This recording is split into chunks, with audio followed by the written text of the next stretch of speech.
Well, here we go. Episode 60 of the Huntland Man podcast. As always, brought to you by Southern Ag Credit. We actually have Southern Ag Credit in the house today. We got Alex Reiser. He is no stranger to the podcast. Probably been on here as much as anybody besides Caleb. But this episode, we're going to talk about land and why it's the best investment on earth.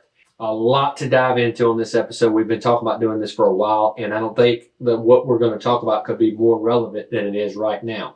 Alex, thank you for being here. Man, pleasure being back, man. Seems like it's been a little while, but man, I was excited to be back on the show and to discuss land, man, and where things are headed.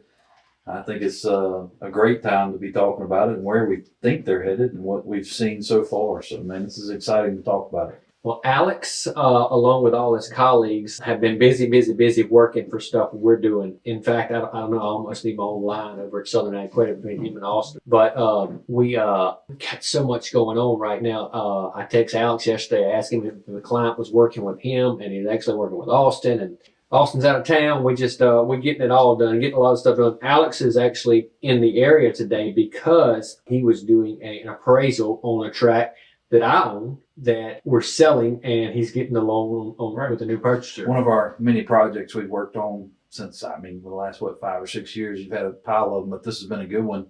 Yeah. And then you did the one that touched one just south of it. A month ago. Mm-hmm. And then, yeah, you talk about being busy, man, in the world of financing and the world of real estate, way things have been moving, especially for you. I've had a personal touch to all of them. You know, we had 3 releases we had to do about 2 or 3 weeks ago. We knocked them all out in a week. 3 different buyers, all 3 loans stayed with Southern Ag Credit. You know, so it's just the door is swinging wide open and it is going back and forth, and it's awesome. Like I said, to be able to, you know, have your story to tell and what you've invested in and how you've reaped the benefits as well as Southern Ag Credit, man. And so we appreciate that.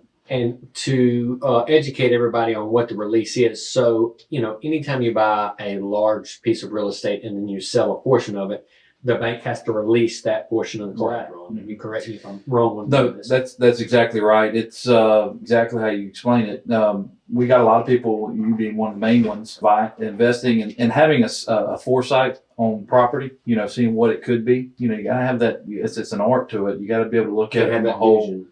And so what you've done, and just for our viewers to understand, you bought a piece of property, you saw the benefit of the need in the market of supply and demand with smaller recreational tracts needing to be available, broke it up beautifully, and sold for profit for people to come in and enjoy the outdoors and enjoy their own recreational tract. These people are so excited. I know on that 49 acres or the 51 acres of what it was, those people were so excited. And you created. I texted that guy this morning. You created that. That was power, water, everything. There was nothing available out there that fit his need, but you took something, saw the insight and the end in sight, and built something for him. And now we're doing the same thing with another borrower. And kind of tell you, so land flippers, and we talked about this in the past episode, get kind of a bad rep. I don't even like that word because it is a bad rep. But what we're selling these properties to the end user, they're buying it for what the property's appraised for, or sometimes even less. Mm-hmm. So they're well within market. Now, what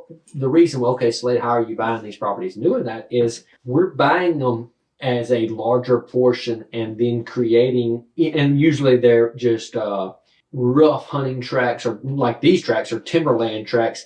Basically, very little internal road system, food plots, no water, no power, no camp. And we're changing all that and doing all that. So when the end user comes in there and he says, man, this is a turnkey. Yeah, well, that's what we created. So, like Alex said, we're taking something that doesn't exist in the market and making it exist. Yeah. And the art to it is not just the vision of what you see it being, but seeing from all aspects, from a lender side, man. There's been no better relationship between, our situation, man, to be able to come in and say, hey, here's what I'm doing.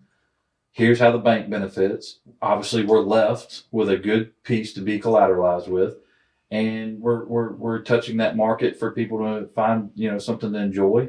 So, man, that's the art, man. There's a lot of people that go in and buy them, right? And they go in and they say, I can break this up into several rec tracts, and really don't understand the aspect of access to the property when we need to get a partial lease to leave the bank with good access. Banks are always going to be conservative in their view, whether it's us or somebody else you're dealing with.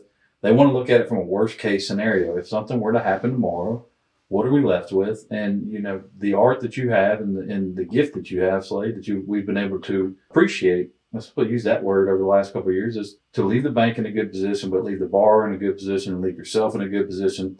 It's focusing full circle and not just about me, but the relationships around you, the team that you've always talked about, so to speak.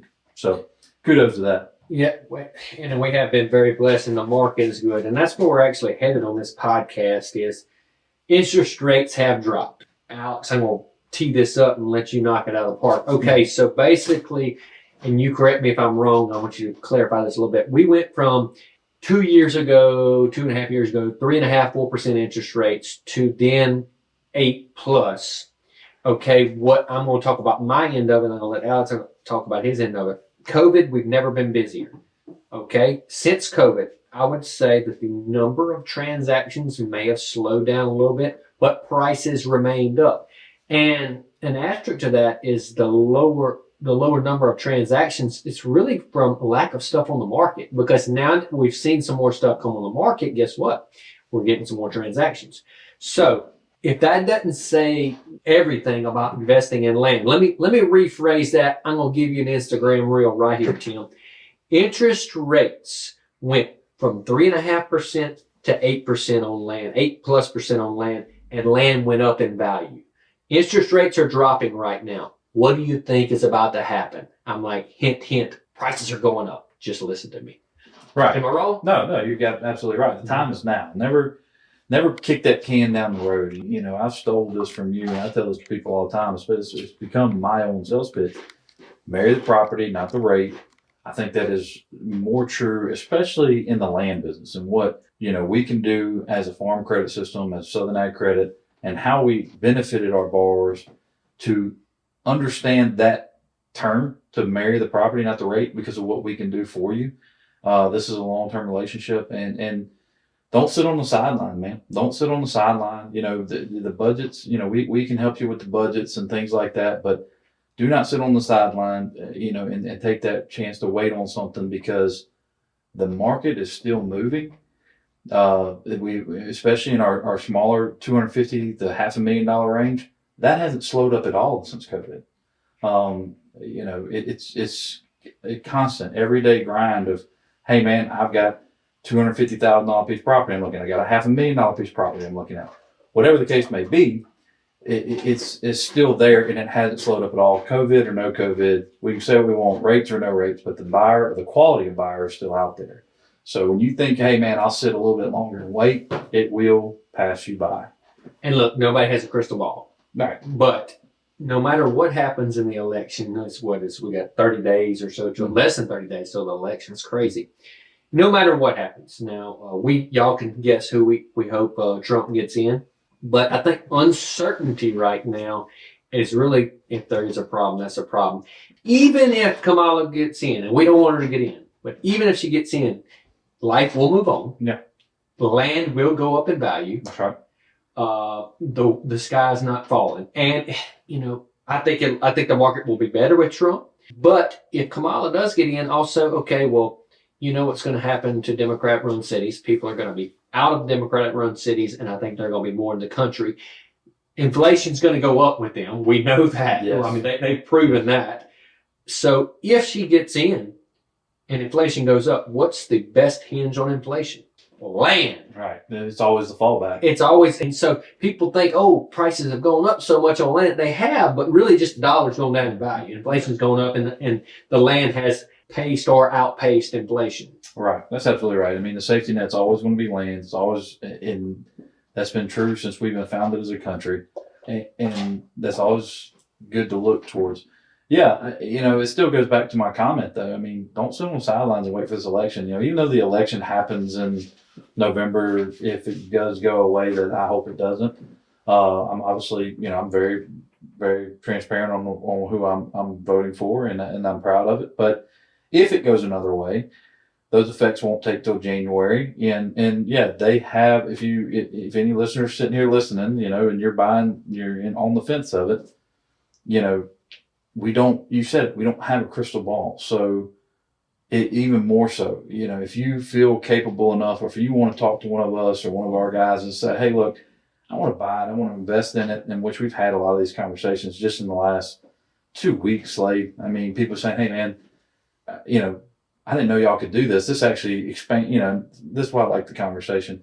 I didn't know y'all could actually do that. That expands my opportunity more, what we offer and things like that. So it's been a lot of conversations that way. So, encourage anybody, man, listening, whether it's here in Mississippi or in another state, call your farm credit, talk to them about the investment in land. They're all able to do what we're able to do. And just, remember what we're founded on and know that our fallback is always, always, always going to be land. So safest thing in the world. It is. And there's what he's talking about, the things they can do. And look, I know there's some great other land banks out there that do a great job. But I know this, look, I don't have to ask what Southern Ag Credit can do. I can show you on my own, with my own portfolio, what Southern Ag Credit could do. I'm going to bring this up and I'm going to pat Southern Ag Credit Alex on the back. And this is not just a Slade thing. This is an everybody thing. This week, or yesterday, Alex called me and said, Slade, look in your inbox. There's some forms for you to sign. Literally get on my phone. Boom, boom, boom, boom, boom, boom. My rate went down, 50 Over basis 50 points right, and 60 on one of the loans. That's right. So my rate went down 0.5% or more. And I didn't do anything. And guess what? It didn't cost me any money. And this is the number one question I get asked about the rate conversions is, oh, what happens when they go up? Mm-hmm. You don't go up. It's right. Not a variable rate interest rate. That's exactly right. It's not a monthly variable rate. It's a fixed rate product that we offer. And it's tailored to you. We all have these conversations like me and you, hey, look, most people want to, we'll amortize them out over 30 years. A lot of people go with that 5 or 7, 10-year fixed rate. More people like Slade or yourself, more to 1 and 2 and 3 year fixes because you're constantly flipping and moving and things like that.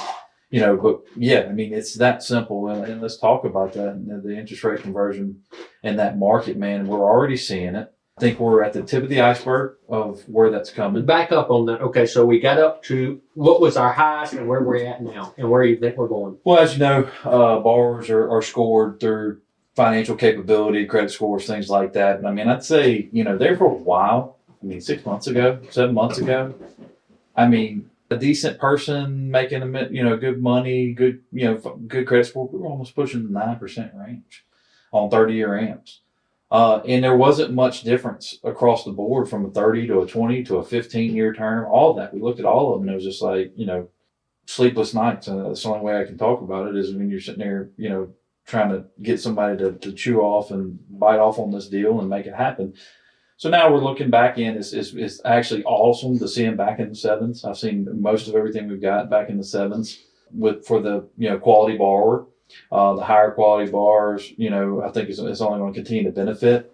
But like your example, and with Southern Ag, if let's say he's at 7.75 right now, you get 1% back a year. That's right. Don't forget that. So you're at 6.75 or so. You're in the mid. And remember, guys, 7% on recreational real estate was still considered an all-time low before rates went up. It was kind of still unheard of. So the shock in the market and everything that happened with COVID, and we started pushing those 9s. That got a little uneasy.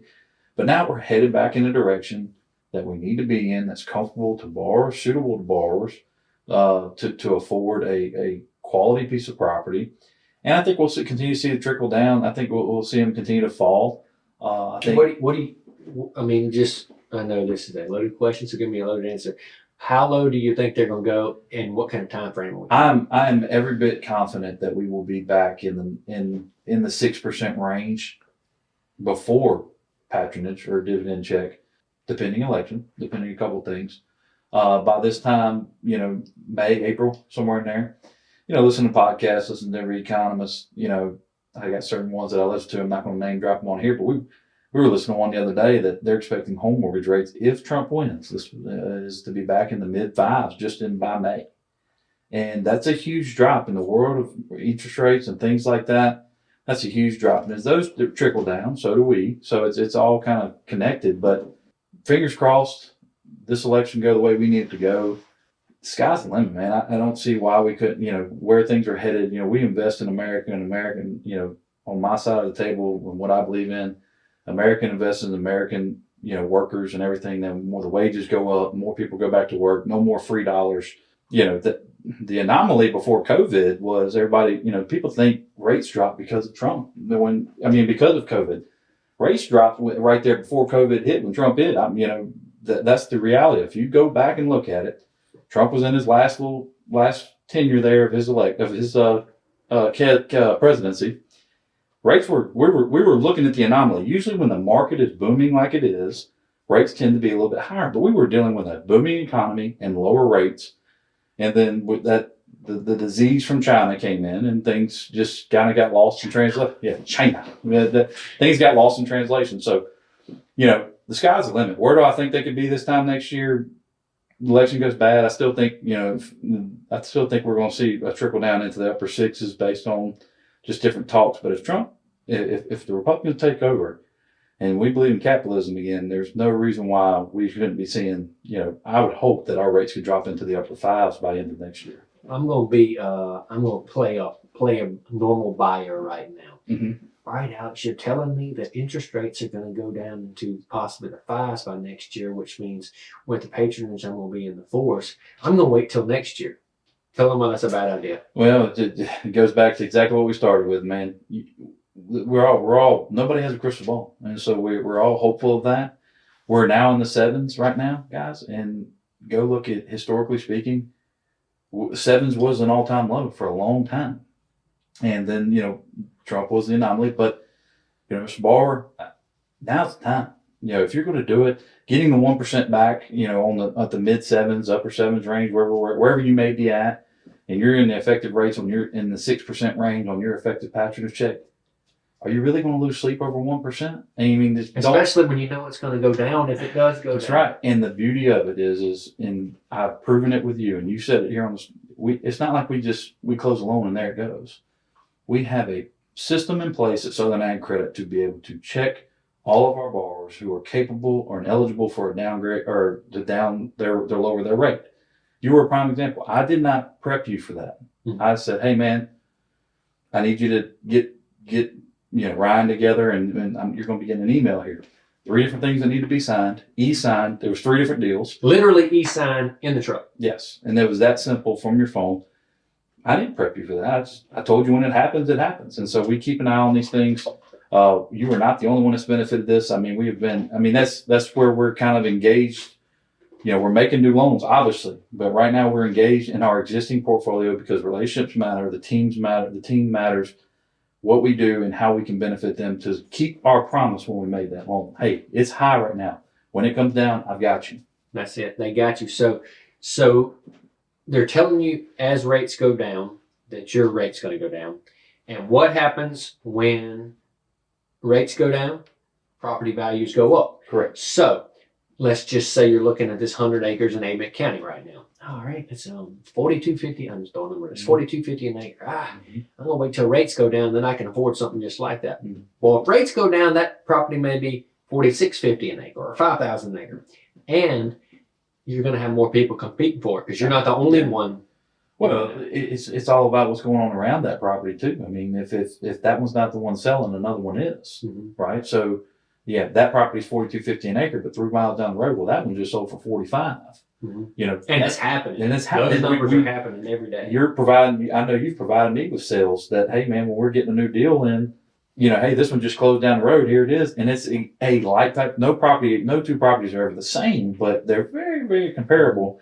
And you go, well, there it is. Bam. I mean, our appraisal team at Southern Ag Credit has benchmarks that they go by. If I could, I can't provide it, but if I could, I wish I could provide you just over the last 3 years, the uptick in our timber tracts, our pasture tracts, our row crop tracts. If it's a line graph, it's going that way. It hasn't done any of this. I heard a statistic. I was with another land bank's appraiser today. That's where I had to go this morning. And she was talking to me about, she said she took in our area, she took rough properties and turnkey properties and looked at the amount that was being, how they were growing. And it was 12% more growth in the turnkey properties, what we're creating. And I would totally agree. Absolutely. I mean, you've taken the sweat equity out of it. You've taken, like the recreational market and the land investment market. Obviously at Farm Credits, we do an array of things, equipment, row crop, livestock, operating loans, all that stuff. But one thing that hasn't slowed down, and it won't, I just can't foresee that, is always going to be the recreational buyer. And the recreational buyer is a person that's worked their butt off. We're going to continue to get guys who finish medical school to become doctors. You're going to have guys that finish law school that become lawyers. You're going to have the blue collar guys that are working their way up in their business. Those are your buyers of tomorrow. So yeah, they're going to want the one that's established, well to go. They're willing to pay a little more, and I am. I know personally. 10 years ago, I wasn't. I can do all this. I can get it all done myself. Now you don't have time. No, you don't have That's where you give a dad. That's it. Dad, family, wives, everything. So I completely agree with that, and would argue in some places in our own great state of Mississippi, even more. Mm-hmm. You get into a prime recreational track in the southwest part of Mississippi or the Mississippi Delta.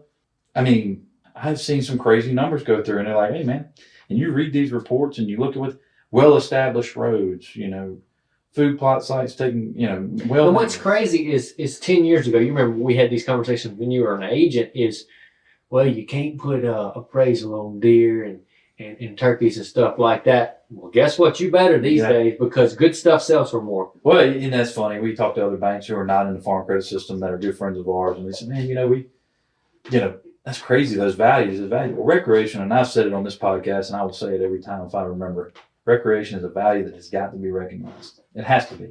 So you're absolutely right. Establishment, roads, food plots, all that. Quality of deer, quality of turkey, opportunity of duck hunting, which duck hunting is a whole other topic to talk about in the state of Mississippi. But people don't necessarily look at, hey man, here's what I can afford to pay. I'm not worried about what it actually costs. We are in a market that is the buyer's whatever the buyer's willing to pay for it is worth, and the seller's willing to sell it for. That is the reality. And that's it. It's worth what somebody's willing to pay. And the thing about it is, I met with a property owner this morning early, and I met with them, and I said, look, this property will not appraise for the numbers I'm fixing to tell you, but there's not another property like this. That's right. So how do values and appraisals continue to go up if an appraisal is a report of the past? It's because of what you're saying. Yeah, and there's creativity to those appraisals. I mean, you start getting into some of the stuff you're listing, riverfront properties, big 1,000 acres on rivers or close to the Mississippi River. Go look at the sales in those things. They're not 1,000 acres and down the road. It's, hey man, there's 1,000 acres on the Delta that's comparable because of the recreational aspect of it. Right.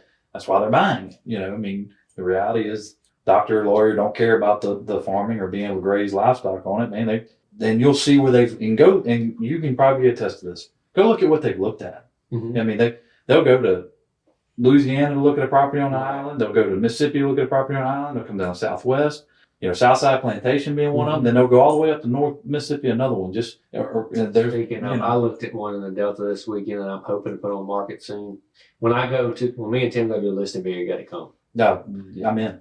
It's there's sick. something special about the Delta and Mississippi Delta. Oh, this one right here. When you ride around, you're like, I just need to be let loose here for a weekend. Give me a tent, give me 3 rounds. Every Saturday, and it is legit. Yeah, that's awesome. Well, you said something earlier talking about how you would invest in turnkey properties. Okay, I know you've got a couple investments in Mississippi, but I want to talk about, you just got done buying and selling one in Missouri. Tell me how that experience was. One, a lot of our buyers, especially our Louisiana buyers, are buying properties in Mississippi, a market that they're not necessarily 100% comfortable in, just like you buy in Missouri. Two, if you're from Mississippi or Louisiana and you have a relationship with Southern Ag and you want to buy in a Missouri, Oklahoma, Kansas, guess what? We're gone. We're there. Southern Ag Credit can do it. We're right there. We've handled Slade and his partner Ryan for years now in Missouri, and they've done unbelievable. And some other of my clients as well. Yeah. We've done. We did a big one up there for it was 1,300 acres that we just closed with a guy from Rochester, New York. So that closed back in April or May, but. Yeah, so we're not, we want to get out. We want to, we can absolutely go everywhere. And look, when Slade writes his tell-all book, which I'm hoping he does soon, I lived and died by it personally on it for my own Missouri game. Bought a farm in Missouri, kind of made, to some of his contacts and him and, those folks that I've learned and got to know through the years, Bear Cub, and those guys up there, from helping through this financial, venture we've been in. helping you guys finance all that. Took a stab and went myself, man, and just, man, reaped benefits. But I lived and died by, I didn't, what we're talking about, I lived and died, I didn't sit on the sideline. I said, when they called me and told me what it was, I bought it sight unseen. You did real good on the team aspect, right? Mm-hmm. The team aspect, we're talking people you trust, people you got to have those people close to you. You had your input in on it. Ryan had his, your partner Ryan had his input on it. And then. Was that Worth or Harrison? Harrison. I'll tell you, I love it. Oh, when I end up with there's one for sale right now. Mm-hmm. That if we can get some of these other ones sold, I'm going. Look, man, when we got into this, I was, and we had a lot of traction. We asked a high dollar number for it, but it had some return on it between CRP and some row crop. We had a lot of success in the world of hunting from turkeys. We killed several turkeys off of it. My buddy, one of my buddies, killed a beautiful 8-point off, the biggest deer he ever killed to date. And it was his first time ever in Missouri, and I had walked him to the stand. It's a cool story. I'll just venture off into it. We don't like deer stories. Yeah, peak of the rut. A buddy of mine who's always wanted to go. He always wanted to go. We hunt together now. We do mostly our duck hunting. He said, man, I always want to go to Missouri. I always want to go to Missouri. He actually leased a property. First time he went with me, I leased your parents' property. We went up there. He had got a shot at a good buck and saw a good buck and couldn't get a shot off on him. And then, just was hooked immediately. So the next year, I had my place. I walked into the deer stand. I hadn't walked 10 feet out of the food plot in the corner of this thing. And all of a sudden, the shot rings off, and he shot a beautiful 8-point, 10 yards away from the box stand. So the reason I tell that story is remember, guys, when you're buying this stuff and you're doing this, enjoyment is part of the investment. And those are the best stories ever. Man, we've killed turkeys off that place. At the end of your life, how big your pile beside your bed is kind of irrelevant. Absolutely. If you don't, and we say it all the time. Okay, I'll just paint a picture. Let's say in your land game, you can make an 8% return. Let's just say that. Yeah. Okay, but Slade, look, my stock portfolio, I'm making a 9.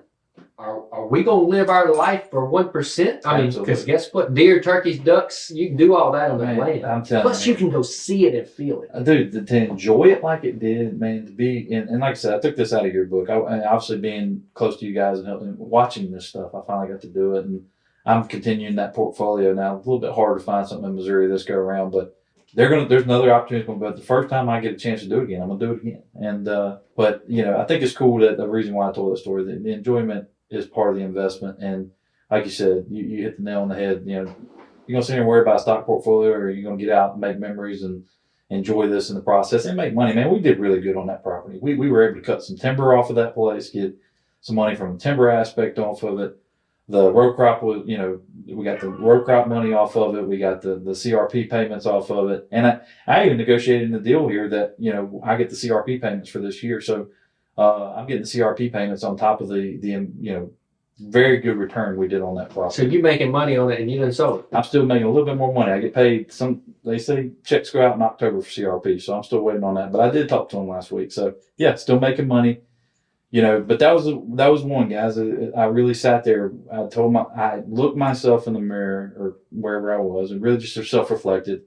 And I got a call, said, hey, this is available. I know you've been talking about doing it.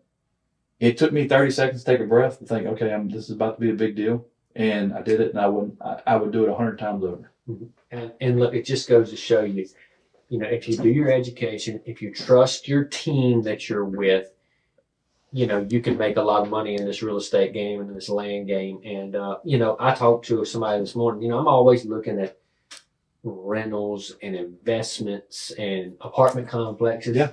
And guess where I always come back to? Land. I stay in my lane just because I know what I'm doing here. This is what I do. Now, there's some people, they need to stay in the lane of the rentals and apartments and things like that, and duplexes and triplexes and all that kind of stuff. But that's not the game. Not that I'm not going to be in that game, and already is some, but it's hard to beat land. It's going up in value since Adam and Eve. Yeah, and that's funny you say that, man. After I did this deal for the 1031, I dug and clawed everywhere I could to go find like an Airbnb somewhere to make it income producing, and I fell back on mine. Because there's less, for me and you, and for our team, there's less unknowns. Because that's right. We know a lot of these things. That's exactly it. And look, there's no crystal ball with any of this stuff. But this is fun to talk about. And this is a fact. Yeah. It's not going down ever. It may dip for a year, 6 months, but it's going up. The graph is going up. Absolutely. Well, tell me this. We, of course, it's deer season right now. I have shot 3 does, unsuccessful elk hunt. Unsuccessful in killing of elk, but I had a blast on that elk hunt. I'm leaving Friday. Today is we're recording this on Wednesday. I'm leaving Friday. Ryan and I, Scott, Lindsay, and all the UC Hunt property guys are going to Montana elk hunt Friday. Mm-hmm. So one day I'm going to jump in a suitcase and just hide. God, and I'll pop out and y'all just go with it. That elk hunt's where it's at. So hopefully we'll be reporting back with a big elk story here soon. I need to do a podcast about our elk hunt and the stories because it's me and the group that goes like, we are in love with it. Literally, I've been looking at properties in New Mexico connecting to public areas because I may end up with a piece one day. That's how much I like it. Hey, I'm all for expanding our portfolio. Well, Southern Ag Credit, give me some money for absolutely New Mexico. Y'all heard it here. Alex, where are you headed hunting this fall? What you got going on local and far? Well, been a lot of moving parts on our farm. Obviously I've got 380 acres in Holmes County in the process of buying an adjoining 400 acres. A lot of time's gone invested in that. It's been a very we're hoping to close here this week or next week on that adjoining 400 acres. But man, I for the first time in 14 years, I haven't gone to the Midwest. And it came with, we moved, with the move, with my move with Southern Ag Credit, moving into our original office and those type things, which I was okay with. But so this year's going to be, man, we're going to maximize everything we can out of our personal farm, man. We've got some really good bucks. There's some really good bucks that we passed on last year that are popping up on camera right now. One thing I do want to talk about, if you're okay with me bringing up, is I'm attending the Super Hunt this year. So Southern Outdoors Unlimited is put on Super Hunt for now, I think 16 years or something along those lines. And what is the Super Hunt? So the Super Hunt is they open. So Mississippi Park Wildlife Fisheries opens up a rifle hunt for kids with disabilities, and there's 64 landowners attending this year that pledged their property across the state of Mississippi. 110 kids are coming in. So each these 64 landowners, and there's some of the best people I got to learn the other day at the landowners meeting, and man, we're going to house them, we're going to feed them, we are their outfitter is what we are. So my wife is excited about it. Obviously we have a child that's autistic that we hope maybe get into this program as he gets older. He's 6 years old, but we're bringing on so these kids have disabilities from autism to leukemia. I saw one kid had leukemia on there. So I have invested a lot of my time, and Southern Ag Credit is going to be a big part of the sponsorship, and maybe next year I can get the Hunt Land Man involved. I meant to do it. I kind of shotgunned into this thing, kind of procrastinated, let me put it that way. But so we're doing the Super Hunt this year. We've been really focusing on food plots. We painted a lot of the Dixie 6 backwoods food plots, our bigger plots a couple of weeks ago to increase that opportunity for success, to watch worms and make sure armyworms don't get on and things like that. So we are doing the Super Hunt this year. Food plots look great.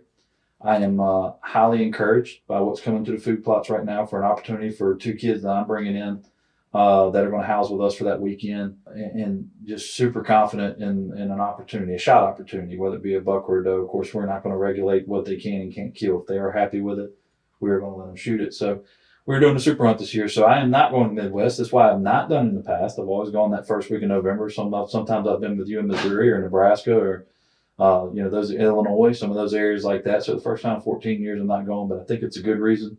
I'm actually really excited about it.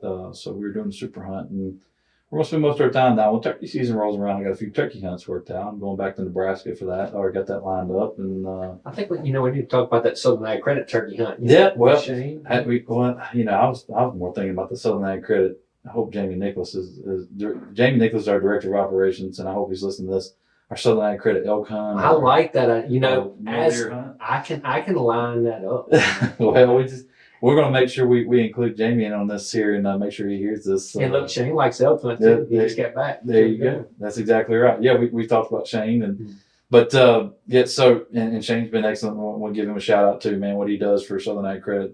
Both of you guys.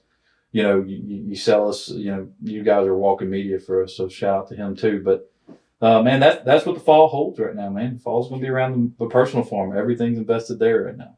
Nothing wrong with and Alex has done $100 million question before, and we always talk about buying more land around the house. Everybody does every time. Of course, everybody wants Elk Ranch and Midwest, Whitetail, Duck Hunt, Yellowstone, whatever. Yellowstone. Oh, speaking of, I'm going to go ahead and talk about this on here. I've been telling this, but when I came home from my elk hunt the other day, I went to thinking, we get the election going on, your brain goes everywhere. I said, if this country ever went to like a martial law or something like that, I'm just going to let y'all know.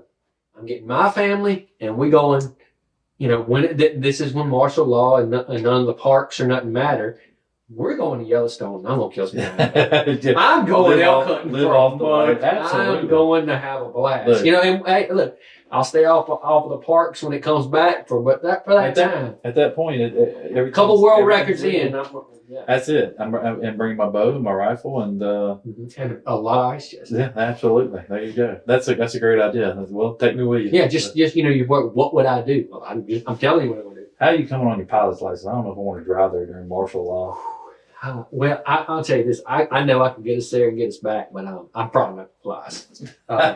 Well, all right. Speaking of elections and stuff like that, okay. All right. We're in the fourth quarter of 2024. What are your predictions for, let's say, first and second quarter next year? What do you see either way? And you can even include your election prediction. What do you see going on? So, and this is not coming from just a nobody. This is coming from somebody who's educated in the process. So it's kind of a loaded answer, man. We dealt with this over the last 12 to 14, 16 months. And I know we turned TV on. The feds kept saying, we're not lowering the rates. We're not going to lower the rates during an election season. We're not going to do it. We're not going to do it. BS. And I was just sitting there watching. I said, man, historically speaking, that's always been the case. And I said, so, we look at it, and here, and then, I know those conversations were tough conversations, but, look what they did. They lowered them. Do you think they're going to lower them any more this year? I think so. They're saying another 25 basis point drop by fourth quarter. That was the feds that said that. They dropped it 50 basis points, and they're talking about another 25 basis points drop from the feds. Let's talk about it's a loaded answer, kind of thing. What do I think in January, February? Depending on how the election goes. Let's say it goes Democrat. I think they'll stay down for a little while.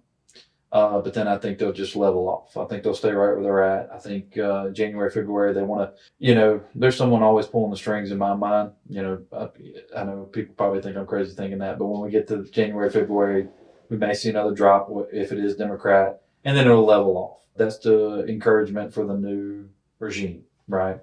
What we've seen with President Trump is America first. And I go back to the anomaly before COVID. We had low rates and the economy was booming. It was the first time it's ever happened. It doesn't happen. It usually doesn't work that way. If Trump gets in there, I think that is his first order of operations. Or operation he wants to get done is make things affordable for the American people and continue to encourage people to buy American, trust American. Our tariffs we got to get our tariffs back where we're at.